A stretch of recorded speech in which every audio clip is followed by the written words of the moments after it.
আমি আপনাদের কাছে প্রথমত বলবো, ডবল ইঞ্জিনের সুফল আপনারা পাবেন। সামাজিক কল্যাণ, আইন শৃঙ্খলাকে শক্তপোক্ত করা, বেকারত্বের সমস্যা সমাধান করা, তার সাথে কৃষকদের মুখে হাসি ফোটানো, স্বাস্থ্য শিক্ষায়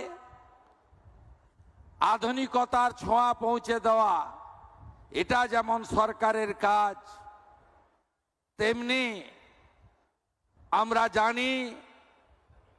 20টির বেশি রাজ্য যেখানে এনডিএ বা বিজেপি শাসিত, সেখানে শিল্পায়ন, বিনিয়োগ, কর্মসংস্থান আর পরিকাঠামো উন্নয়ন এবং শিল্পকে কেন্দ্র করে অ্যান্সিলিয়ারি যে জোয়ার আপনারা দেখছেন, বিশেষ করে গুজরাট, উত্তরপ্রদেশ, মহারাষ্ট্র,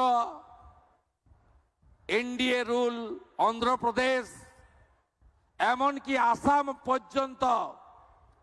আজকে পুরো পরিবেশ বদলে দেওয়ার কাজ করছে।